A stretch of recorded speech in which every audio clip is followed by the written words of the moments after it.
Welcome back to Edgework, presented by FanDuel as part of the Hammer Betting Network. I'm Alex Moretto, joined here today by So Money Sports. Surprise, surprise. We're going to break down a busy weekend in the NHL, look ahead to a couple of big games tonight, big game tomorrow as well. We're going to try and condense things a little bit here as the games get fewer and far in between. We are nearing the end of the NHL season, less and less hockey to watch, sadly, less hockey to bet on, but more important hockey to bet on at the same time. Games just get bigger and bigger as these days go by. So, Money, how was your weekend? It was good. It was good. It was rough from a betting perspective, but other than that, it was a good weekend. I did not speak to you necessarily about bets we had made over the weekend, so I'm going to take a guess. Well, we did, I guess, talk about Saturdays. That's not true. We did talk about Saturday. Obviously, Friday we had the big Leafs price. Gets overtime, doesn't get home. We had the Caps. I think we both had the Caps on Saturday, did not get home. We both had the Oilers on Saturday, did not get home. We did not talk yesterday. Yesterday, I did have the Jets. That did not get home. I did not have anything in that Leafs game. Was tempted by an under and didn't end up doing it, and obviously regretted it. I'm guessing, did you go back to the well of the Leafs again? Yeah. It's So what it is. It's what it is. Plenty of time to bounce back. Yeah. So that was unfortunate, but it's okay. Now we move forward. Okay, well, let's get to that series quickly first. I guess we might as well just start there. Good starting point here. I mean, they say it's not a series until someone loses at home. Florida holds serve. They go back down south, down 2-0. Maybe Charles had some boots on the ground, gave them a little bit of an extra boost there to get the Panthers back on level terms. I thought Friday I missed a lot of the start of the game. I rewatched good chunks of it. It's an interesting game. Obviously, Leafs had their opportunities there. It's a pretty even game. Could have gone either way. I would say kind of similar to game 1 and 2. Florida finds a way to stay alive, and that seemed to really give them life, because the way they came out yesterday, I was not expecting that, just the way the first few games had gone. I thought Florida had looked a little bit slower, a little bit tired. And then for them to come out yesterday and play the way they did, that frankly caught me off guard. I don't know about you, but that definitely caught me off guard yesterday. Yeah, and I mean, this is a difference in the series right now, right? Florida, their players that they need to step up have stepped up, and Toronto's still waiting, right? Toronto's still waiting for where's Austin Matthews' goal, where's the big moment for Marner. So they're still waiting, and the thing is that they're not going to win this series if those guys don't step up. So Florida has elevated their game. We saw last night that was probably the most complete game that I've seen from Florida in quite a bit here. Even through the Tampa Bay. Yeah, even through the Tampa Bay series, I thought that there was some flaws in their game, but last night was it was a complete game and just complete domination. And I mean, Toronto has to find a way to get their guys to step up here. Yeah, I see this comment from Charles in the chat. Almost puked Friday watching that game. I can understand that. Needed that one bad. Feels like the toll of hits is mentally and physically breaking the Leafs. Maurice's 7-game style taking shape. I did get that sense yesterday too. There were a lot of times where you could tell like a puck was put deep, and it was kind of like the Leafs didn't have that same desire to go after and get it. It was like they didn't want to be on the receiving end of another hit. Even pucks going back on the blue line, it was like guys were feeling the effects of being hit every time you're touching it in the first few games, and you can kind of ride that out. But eventually, that does sort of like I don't want to be here when Bennett comes into my corner and just lays a beating on me. And that little hesitation causes you to get him back, causes mistakes, causes giveaways, and ultimately results in goals. Now, didn't result in too many goals because Joseph Woll was excellent last night. I've never been one to say bad things about Woll. I didn't think the downgrade from Stolarz to Woll was really significant at all. And I honestly hate, like Connor says here, 6.5 was a gift yesterday. It really, I'm so upset I didn't bet that. It being Mother's Day and all this shit going on was kind of had an impact on that as well. But very, very upset that I did not bet that. You can kind of see that game coming. There was definitely some scoring regression that needed to happen in this series, like in a big way. Bobrovsky had not been good. Leafs were scoring a lot of very strange goals, like the Marner goal, the game winner in game 2, and then Florida scored some very weird goals in game 3, like a lot of goals off Riley or off defensemen, some strange shots. It felt like that was incredibly unsustainable, and I think it proved to be unsustainable yesterday. Obviously, one game, small sample, but like you can kind of see that one coming, and it feels like things are just going to get tighter from here on out as we go forward in this series, and the last 2 or 3 games, whatever it is that's left here. Yeah, and I mean, like I said, the Leafs have to find a way to fight through this because Florida's game is just it's just getting better, and it's and they're and they've tightened up defensively. We had Toronto can still get their chances. We saw that last night. Their chances are there, but I mean they need to finish, and it's just there's a comment in the chat. Rob, Leafs were bobbling pucks all over. Yeah, like they weren't crisp. Like the Panthers forecheck was on them immediately, and I think that that's just going to continue. So I don't know what adjustment Toronto can make here. They just besides just play better, don't lose your head, right? But like it looks tough right now for the Leafs. Yeah, I see this comment from Charles as well. Not very relevant, but are you guys buying any of the Leafs went to the beach, are sick, etc.? I didn't even hear about. I don't know. Did you hear about that? I didn't either. But I don't put too much stock into that. Like they're professional athletes. If they're going to the beach on their off day and that impacts their game, I think there's much bigger problems than anything we can talk about on this show here. Yeah. I don't want to spend much time on this either because I don't think it's that relevant. I don't think the player is necessarily that relevant. I don't think it's anything that's going to swing the series in any way, shape, or form. But I think we do have to talk. There's a lot of talk on Twitter last night, naturally, people complaining about the refs and headshots and elbows and this and that, and then the Domi incident at the end. I think it's a lot of fuss about nothing. I think the Kulikov thing on Marner, he could maybe have an issue with it. Should have been maybe a penalty, something like that. Fair. I don't think any other discipline should be coming from that. The whole Mikkola opening the bench thing.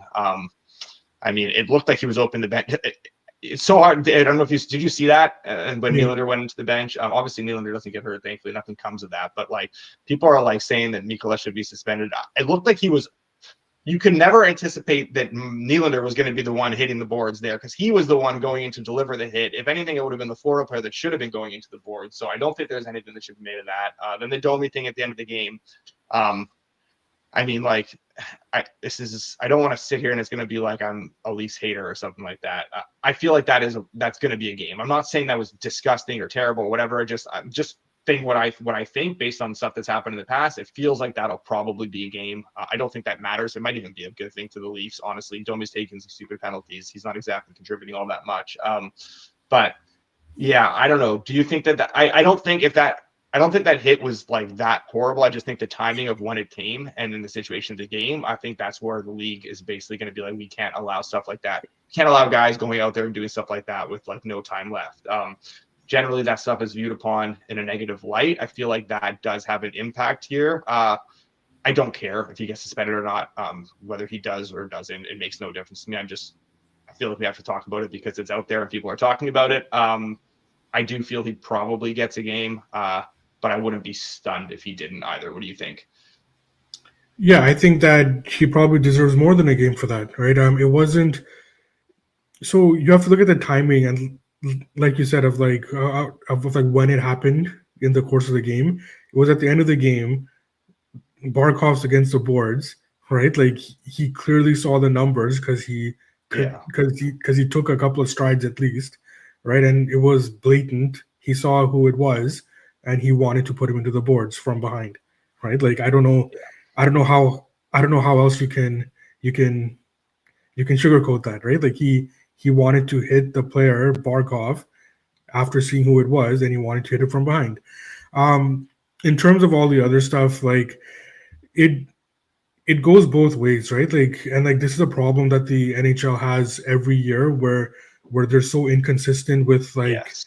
with the way that they hand out punishments and suspensions, that it opens a door for this. And now everybody thinks that there should be a suspension for everything, right? Just Mhm. because this is what the NHL created, right? So Domi, probably I would give Domi 2 games for that.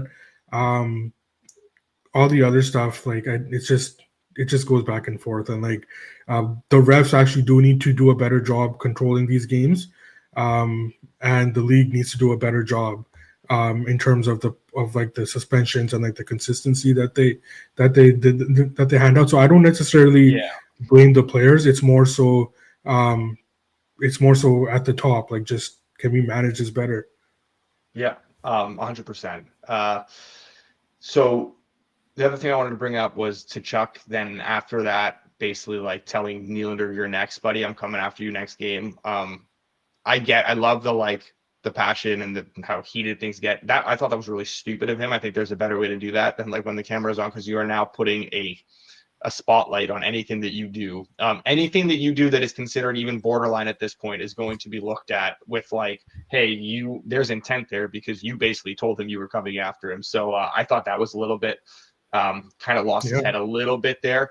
I will also say Tkachuk does not look like Tkachuk in this series. He looks like he is badly injured right now. He does not look like anything close to the player we've seen in years past. He's struggling. He's really fighting it right now. I think that groin's a big issue. I don't know when Florida season ends, whether it's in a few days, a few weeks, or what, but we eventually will find out the extent of what he's playing with. And I think it will be, I think it's one of those where we're going to be sitting there be like, wow, he played through that. We've seen guys come out in the past and it's been like, holy crap, he played with a broken leg or a whatever. I think this is going to be one of those situations. And again, he's playing through it, but he's not being the most effective. I know he's putting up a couple assists or points here and there, but like he can't hit the same. He can't quite skate the same. He's just not having the same effect as we've seen him have before. absolutely. And he looks like he's laboring out there. He's clearly Mm-hmm. not the same player.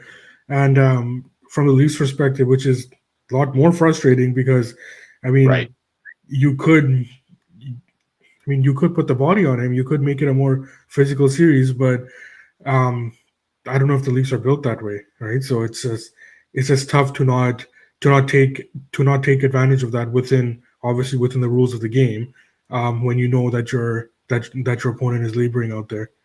Yeah. Okay. We don't need to talk about the other series yet because we're going to preview games for each of them. We're going to talk about the 2 games tonight, and then we'll talk about the Stars game tomorrow, so we can talk about yesterday's game a little bit there as well. So we're going to get to those 3 games because there will be no show tomorrow here as we start to condense things a little bit. Before we get into the games, nothing hits like playoff hockey. The road to the cup starts on FanDuel, your home for live bets all playoffs long. With new features like live SGPs, build a parlay any game, any period, or stack multiple matchups onto one slip with same game parlay plus. And what's better than playoff hockey? Overtime playoff hockey. From the game with live overtime markets. Right now, new customers can kick off the season with 200 bonus bets if your bet wins. Just place any $5 bet and you'll get 200 in bonus bets if your bet wins. Download FanDuel today and get more with North America's #1 sportsbook. Please play responsibly. Must be 21 plus and present in select states, or 18 plus and present in DC, or 19 plus and physically located in Ontario. Bonus issued is non-withdrawable bonus bets, which expire 7 days after receipt. Restrictions apply. See terms at sportsbook.fanduel.com. Gambling problem? Call 1-866-531-2600. Visit connexontario.ca. Call 1-800-GAMBLER or visit fanduel.com/RG. Call 1-888-789-7777 or visit ccpg.org/chat. In Connecticut, visit mdgamblinghelp.org. In Maryland, Hope is here. Visit gamblinghelplinema.org or call 800-327-5050 for 24/7 support. In Massachusetts, call 1-877-8-HOPE-NY or text HOPE-NY in New York. All right, so Money, let's just get straight into our double best bet on the Washington Capitals here, because I feel like that is what's going to happen at this point. Tonight, Game 4, Canes won Game 3 in what I thought was Washington's best game of the series to this point. They had played a pretty good game. They probably deserved a little bit better in that one. Freddie Anderson was great. I know friend of the show, Bortolucci, English Math PhD on Twitter, has been betting enough Freddie Anderson to feed this entire country if Freddie Anderson wins the Conn Smythe. I know he's all over that right now, so he must have loved that game the other day. Caps plus 210 right now going into Carolina tonight in Game 4. Canes minus 260. We are out to some ungodly numbers right now. I cannot believe the prices that we are seeing. Total of 5.5, minus 122 to the under, plus 100 to the over. These games have maybe had some higher event moments, but haven't come close to sniffing these 5.5 totals at this point. So you can understand where the price is here. But this price on Washington, I cannot understand. I don't know. Maybe you can. I don't think you can. I think you can just consensus this with me, and let's just go lock this in as double best bet here. Yeah, I think we can go ahead and do that. It's just Washington. I mean, last game snowballed for them, but I mean, this is a close series. Washington's right there, and I think that this number has gotten a little bit out of hand here. I think that I'm gonna bet it for a smaller amount. It won't be a full play, but I think that just based on the number here, we have to bet it. Yeah. Yeah, this is crazy. Honestly, like Washington, I don't know how much of that game you watched. I know it was an earlier start on Saturday. I was kind of in and out of it. I watched a good chunk of it, but like it wasn't like I was sitting there from start to finish dialed in. But Washington was solid in that game. I know, sure, score effects come into play eventually, but like took Carolina a while to get the lead. Washington was very much in that game. They were, not getting hemmed back by that forecheck. They were dealing with it pretty well, especially early on. But then obviously some power play goals, end up biting Washington in the end. But like scoring is going to be a little bit of an issue for them, but like ultimately not overly concerned about their ability to score goals. That's not something they've ultimately struggled with this season or at any point. So like, I don't know. This is way too big of a number. We haven't seen anything in the series to suggest the gulf between these two teams. I know game one was pretty lopsided, but it was still a tight game in the end. And obviously Carberry's made the adjustments, and since then Washington's been very good. We haven't seen anything since then to suggest there's this big of a gulf between the two teams, unless you're giving the Canes like a 20% boost for home ice advantage. I don't know. It's just this is absurd to me. I cannot fathom this number being where it is. I just can't. Yeah. I think that even, I mean, it's likely that Carolina wins this game, but I think that Washington is able to similar to the Leafs bet on Friday, right? Like you just want to get into a coin flip at this number, and I think that Washington can get you to that point, and that's why I don't think the gap between these two teams is as much as the price indicates right now. Right. So we'll go ahead and lock that in here. Nothing for either of us on the total.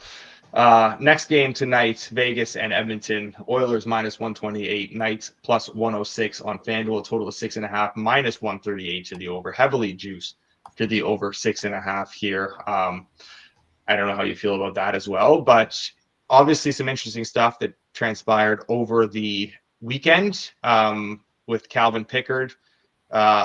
His mysterious injury. Thought it was ultimately, I saw that and I was like, honestly, I'm going to upgrade the Oilers a little bit here. I know Pickard has been, 5-0, 6-0, whatever it was, but like, it's not like they were winning games because of him. I think people were a bit too harsh on Skinner coming out of that game. I think people are just like so out on him that they'll just look for a reason to just shit on him at any chance they can get. That game-winning goal, they're like, what is he doing coming out of his net like that? And, forcing the, like just stay in your net. There's no time left. I mean, he literally came out and forced Smith to an angle where it was impossible to score from.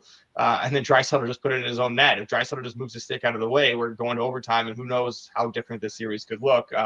I didn't think Skinner was great, obviously, but like I'm not going to sit here and pin that on him. Oilers get out to a 2-0 lead and just kind of shut it down a little bit too. They kind of stopped skating. It felt like they thought the series was over at that point after those first two carry goals. So I would expect a response from the Oilers tonight. I still think the price is fine where we are right now. I'm just looking at, Vegas has taken some money again, like they did in game 3. I don't know whether this is just the fate of Skinner or just money coming in on Vegas. Whatever it is, we saw the exact same thing. I don't know at what point it gets hit back or if it gets hit back, but now we're seeing short of minus 120. We're seeing minus 120 or better widely available. I'm happy to jump in again here on on Edmonton. Absolutely, yeah. I bet Edmonton. And now with the adjustment in price, the last little bit here, I'll be betting them again. Um, yeah, I think you nailed it. I felt like I was watching the Kings with Hiller again when the Mm-hmm. Oilers went up 2-0. You just you can't sit back in this league, and I like you just it's a it's a different game now, and I think that the Oilers, the way that they started that game, I was fine with that. And I think that if they play similarly to start this game again, I think that they'll be fine. They're also not used to playing with the lead as well, so that's the other Yes. thing, right? Like when they're Yes. when they're tied or trailing, they seem to be able to dictate the play a lot better. So I think that that's a coaching thing, and I think that Knobloch is good, and he'll be good enough to realize that, and I think that that message will get sent down appropriately. So I'm not worried about how the Oilers respond. Skinner, yeah, I mean he was fine. It wasn't a great game, but the thing is that I would expect him to get better as the series goes on. We knew whether it be by injury or not that we would eventually see Skinner again, and Mhm. I tend to think as we've shown as he's shown in the past, as we get later into the series, he does get better, and we've had a large enough sample size that we can say that confidently. It was probably a blessing in disguise that Pickard did start the early part of this series, because for whatever reason Skinner struggles earlier in the series and he gets better Mhm. later. So I would expect him to get better. Um, and I would expect the Oilers to be better. And if they do get a lead, I would expect them to control that lead better as well. So I'm not worried about the Oilers here. I think that the number is good, and I will be betting them again as well. Yeah, maybe an early Vegas goal, and then we'll feel very good about where we are Yeah, with the Oilers having to come from behind. But no, I agree. Skinner's early round struggles for some reason, whatever it is, or early game struggles. Obviously, he's been a lot better as series have gone on and series get tighter. So maybe that's part of it. But we've also seen the Oilers respond pretty regularly. I think this is such a focused group right now, in terms of like knowing what the task at hand is, and them taking that 2-0 lead in the series in Vegas and then coming home and completely blowing it and having to go back to Vegas and giving them home ice advantage. That is, I mean, they know how important this game is. Obviously, you lose this, it's still a 2-2 series and everything's still very much there for them. But like, I think you're going to see some real urgency for them. They do not want to give Vegas that kind of life back. They want to step on their throats here. And I think we've seen them really develop that killer instinct, especially over the last kind of year or two. So I would expect a real response for them to losing that game in the fashion that they did. I do not think that's going to break them in any sort of way or whatever. I know there's people that I've seen on Twitter being like, that just killed the Oilers, that ended their season, or how can they have any faith in Skinner now? And this, I don't think any of that is true. I think they come out and really make a statement tonight. So happy to just have someone clip this and make me look like an idiot if I'm wrong. It is what it is. But that's genuinely how I feel about this game. Quickly, before we get into the last game, RW fan, why do you like Canada so much in the World Championship? It's the roster is as good of a roster we've seen. I really like the World Championships. I watch it like pretty much every year. They're a lot of fun. It's great having games on during the day, during playoffs, when you're so like all hockey, because you're into the playoff mode and you just want to watch hockey all the time, and you got games going on all day with NHL caliber players. You usually see teams bring some decent rosters to this tournament. What's happening right now with Canada, in the competition for places in that team is so fierce for the Olympics next year, that you have a lot of guys that are like, all right, we're going to go over there right now because we want to be on that 2026 Olympic team, which also leads me to believe the motivation is definitely not an issue, because the guys that are there for a purpose. They're not there for a vacation and just to have some fun. They're there to play real hockey and make a statement to Hockey Canada, like, hey, we're here and we want to be on this 2026 team. That roster is honestly, that roster is like nothing I've seen in a World Championship in a long time. I cannot think of a World Championship roster that deep and that good in a long, long time. And that's a big part of it. And then the other side to that is that the U.S. does not have nearly as good of a roster as maybe we would expect or we would see from them. I think the issue with the U.S. is that they're just kind of thinner. So, you're not going to get if like some of those top guys who are still playing in the playoffs right now and stuff like that, when they have a lot of guys unavailable to them, it really kind of thins out in a hurry. And it's still a good group, but like they're a bit weaker on the blue line. They're just not as deep or talented up front. And they are currently, as I'm looking right now on my screen here, they're down 2-0 to Switzerland. So that's part of it. Obviously, Sweden is the biggest competition right now with them being the hosts. They do have a good roster and stuff like that. Markstrom and net, but realistically, if motivation isn't a concern, which I don't think it is, Canada should handle that Sweden team still. And obviously, famous last words, whatever. But like that, it's a good Sweden roster, but it doesn't hold a candle to what Canada has brought with them to Sweden and Denmark for this tournament. So, So Money, I know you talked about Sponge too with me behind the scenes. You feel the same way. Yeah. I and for pretty much everything you said there, and also we got the prices that we needed once we had the Crosby rumors, and like then it was the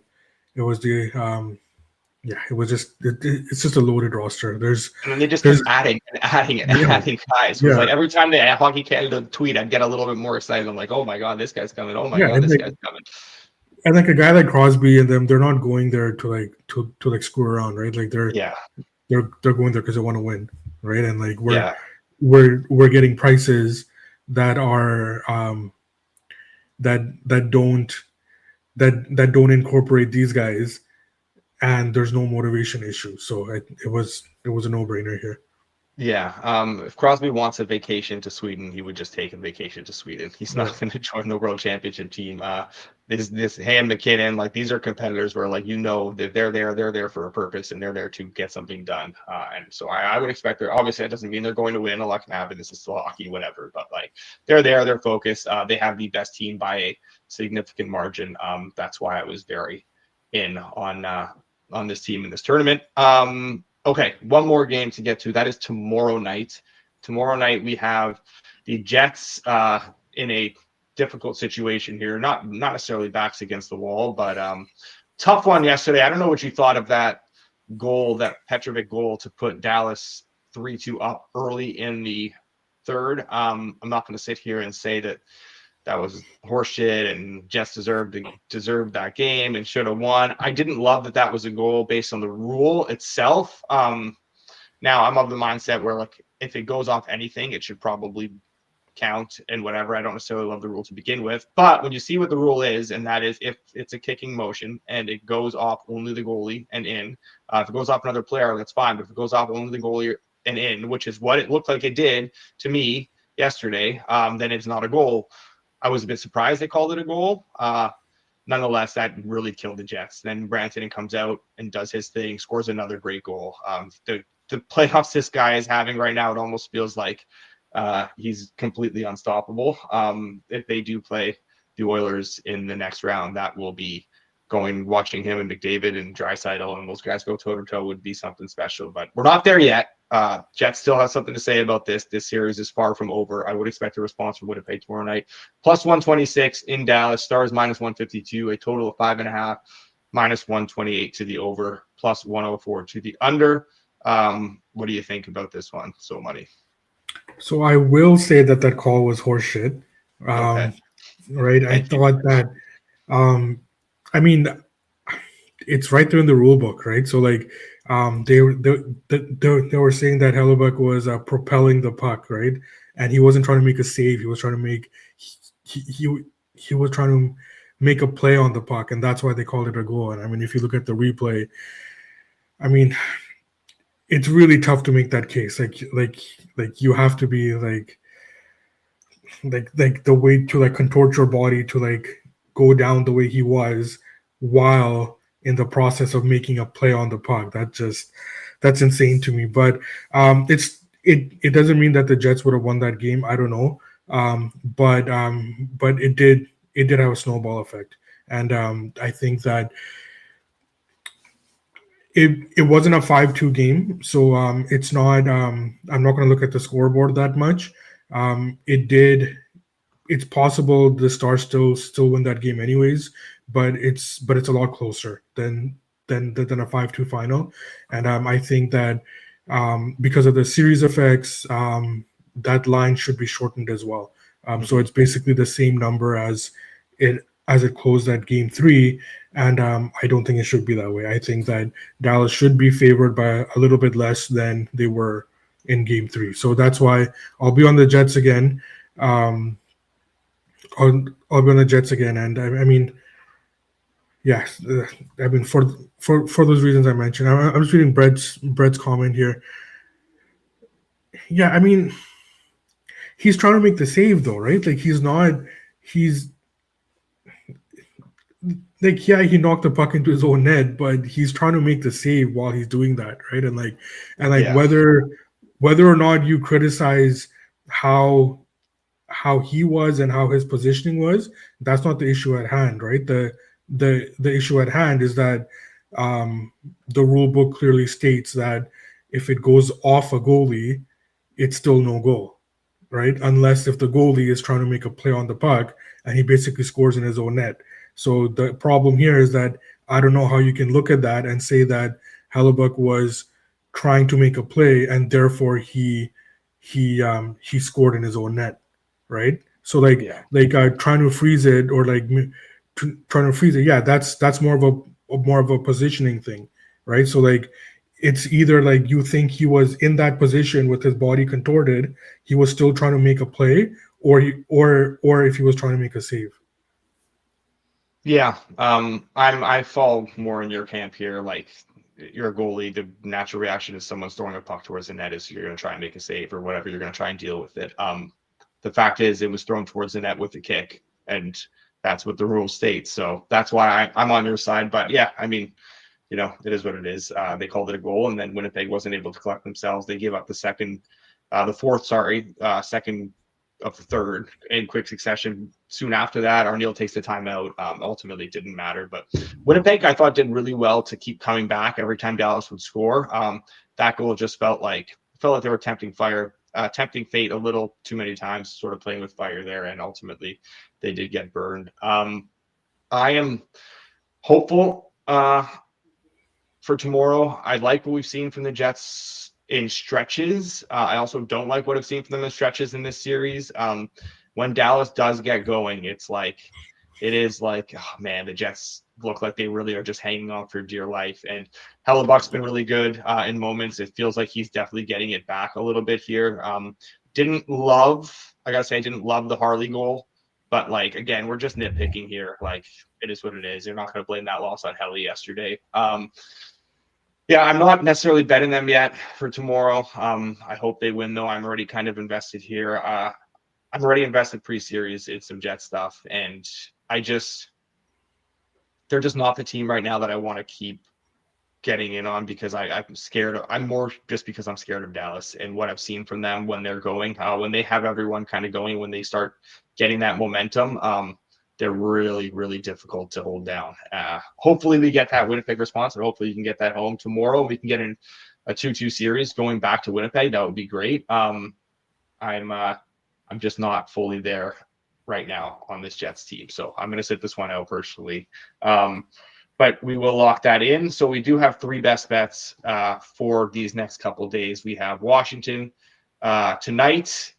There's plus 225 available right now. There's plus 215, plus 220, all very, very, very widely available. But that 225 is widely available, so you should have no issue getting that.